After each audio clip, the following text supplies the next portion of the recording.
Well, good evening, Dirtfish Rally friends. What a Saturday we have had here at Rally Sweden. David, there's a very good reason we're stood right in the middle of the M Sport service area.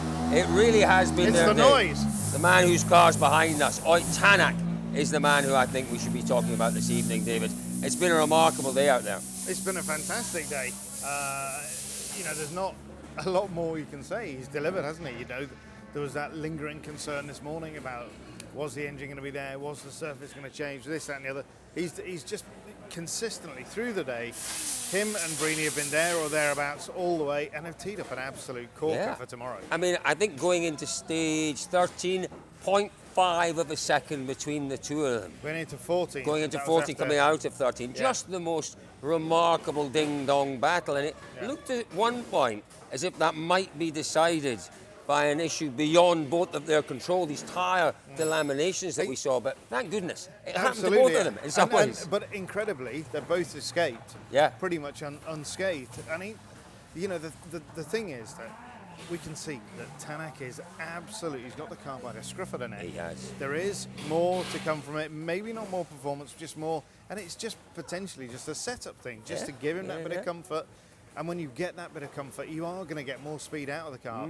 But he's on one at the minute. Do you know what's interesting? You said he's taken the car by the scruff of the neck. But we haven't seen too many moments for Tänak. No. It's been a controlled push from Tänak all weekend. Nearly everyone else. He's got it lightly by the scruff of the neck. Lightly by the scruff of the neck. We did see one moment yesterday when he came around a right-hander and smacked the snowbank really hard, quite close to a big building.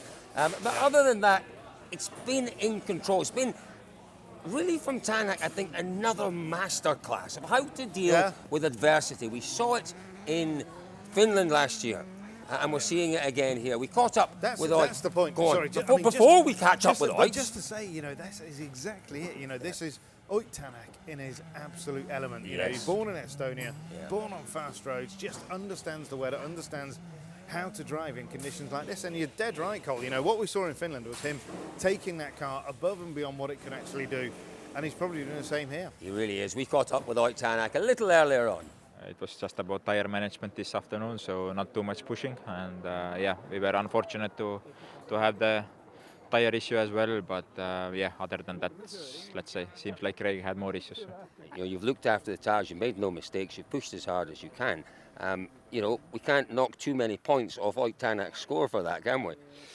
Yeah, but unfortunately we didn't score points for that, so we got the puncture, we lost the time on that one where it was planned to take, and on the last one we didn't have anything to put on the car, so we were running basically a teethless tire. So Oit Tänak goes into the final day, 60 plus kilometres on the final, 64 kilometres I think it is, isn't it, David? Yeah, 39 miles. 39 miles, 64 kilometres with a lead of 8.6 seconds over Craig Breen. I have to say, Craig Breen has been magnificent today.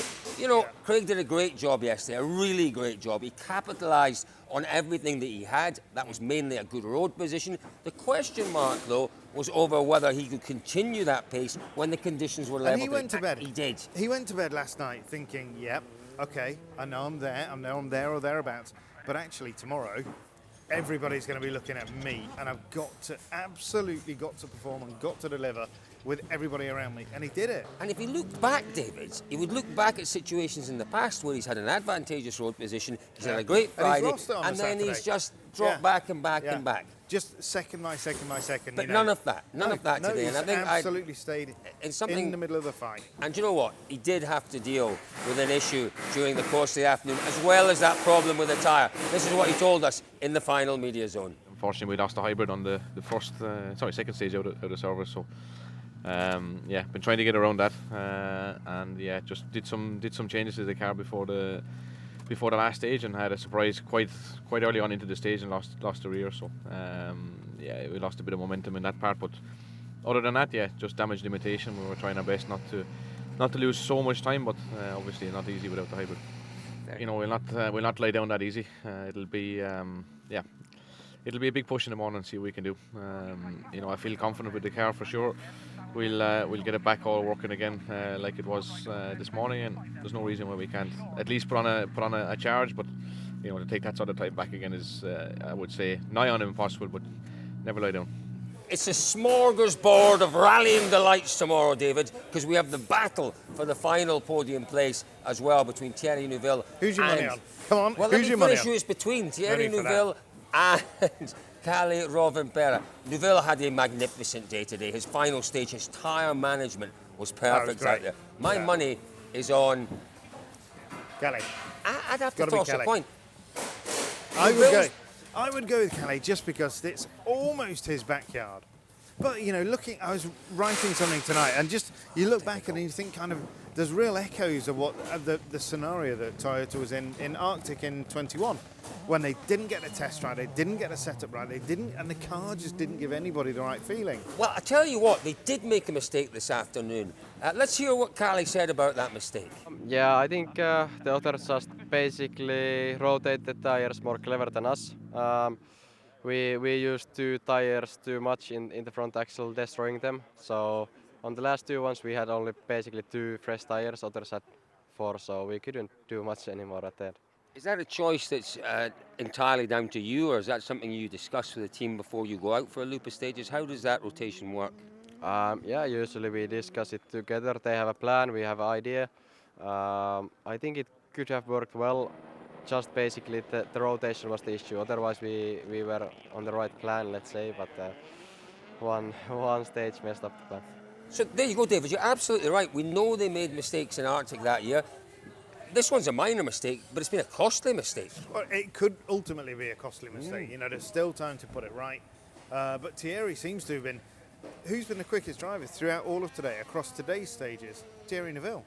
He's a driver in the ascendancy, and it was easy to dismiss Thierry yesterday. He wasn't feeling very well. He was knocking corners off the car, but actually he was building speed at the same time. And when you've had that difficult driving a car without the aero and without the grip and the understeer, suddenly when it all comes back, you're like, oh, okay, I can get back on this. And that's what he's done today. So it is going to be interesting. Maybe I was a bit early to put my money so firmly on Kalle Rovanperä. Sorry, Thierry. Especially with the Dirtfish orange glasses on. He did, and the Dirtfish orange top. Yeah. It really is. He's a big fan. And he told us this morning, didn't he? He said, I'm a big fan of Dirtfish. Yeah. Do you know what? I genuinely would have to toss a coin for that one. Yeah. And whatever the coin turns up, I'm going to go with. Yeah. What does Thierry Neuville think of his performance today? Here's what he said. Mainly the road position, I would say. That was the biggest difference, definitely, compared to yesterday. And we could easily see that whether me or Kalle or Elfyn had a much better speed compared to the others.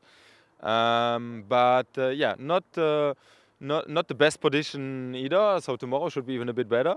But we were capable of catching Kalle, which was our main target today, in a very close and tough battle, which was fun, especially as we are in third now. So much to look forward to tomorrow. It really is going to be a super Sunday here in Sweden. Super Sunday in Sweden. It's almost a bit of onomatopoeia. Super Swedish Sunday. Super Swedish Sunday, even better. That's why he's the words man. But a guy, and it's desperate to watch him struggling. We thought he was back, just gradually pulling himself back up to the level that we know he's at. Elfyn Evans, Breen's taken a forward step here. Evans has taken a backward step or two. He has. I still maintain that we need to take this round by round. Let's wait and see. We always talk about Monty-specific, Sweden-specific, Mexico-specific. No, let's wait till after Portugal-Croatia time. Let's see where he is there. It's easy to jump on that and say... I'm not criticizing, but what I would say... I'm not going to deny that he's struggled, and he's really struggled. And we know this is a rally that he can go so fast on. We've seen him winning it in the past, but Elfyn Evans for sure will bounce back, and we want to see him bouncing back in a few weeks' time in Mexico. He has to, because psychologically, we're now testing Elfyn's absolute mental resolve here, because he's got to bounce back. He knows that these opportunities are passing. He's got to be there in Mexico. Yeah, I agree. It really is testing his resolve. We talk about Elfyn Evans having problems over the course of the weekend. Well, listen, a man who was very much enjoying his outing here was Esa-Pekka Lappi, but he too had problems with a delaminating tyre, and it was mighty costly for Lappi. Yeah, it was at the second last straight, basically. I had some vibration, and then it disappeared, and I didn't realize what happened. Then we did few corners. Well, the last one was on the right side, and then the last corner is on the left, and for sure the right corner goes well because the studs were there on the front left, but then I didn't realize I have no studs on the right, so yeah, then the last corner was long left and we had no chance. Desperately bad luck, I suspect. Have you talked to Craig? Craig's had the same problem, more or less at the same time. Yeah, he had front left, but yeah, it seems common problem, but which never happened before, at least for me. So I don't know, but yeah, easy to say now. That should have break earlier. David, tomorrow, Tomorrow. a wonderful battle to look forward to at the front. If your money, if it's a little bit, evens on the two battling for thirds, the win has to be Tänak's too. I think so. I think I so. suppose it's Tänak's to lose, but Tänak is in the ascendancy here. But I think as well, there is an element that Craig is still building. Yeah. As much as he wants that win, it's his first time out with Hyundai. He's just got to take it, steady, because the last thing he needs is to put it off the road. He's done a lot. He's proved so much, and yeah, so. In some ways, there's double redemption here. There's redemption for Craig Breen, no matter what happens, and there's redemption for all these boys and girls behind us at M Sport, because Craig went through an awful lot last year, as did these boys and girls last year, and they've both proved over the course of the last 2 days that actually They're world class. they're world class, absolutely world class. Well, Yeah. we're looking forward, folks, to a world class day of action. The very best drivers. And don't forget, JWRC, super tight battle between Will Creighton and Laurent Pellier. Laurent Laurent Pellier. Pellier leading, was it a handful of seconds? Poor old Will Crichton had a problem. We had nearly a minute's lead earlier on in this event. He lost all of that when his windscreen pinged up and smashed the screen. Not his windscreen, his bonnet pinged up and smashed the windscreen. Yeah. We will watch that with interest as well tomorrow. But folks, don't forget, Dirtfish Live Centre is the place to be tomorrow to follow the action as it unfolds, as well as all of our social channels. I really can't wait. Thank you very much for joining us today. We'll see you all again tomorrow for the Swedish Super Sunday in Sweden.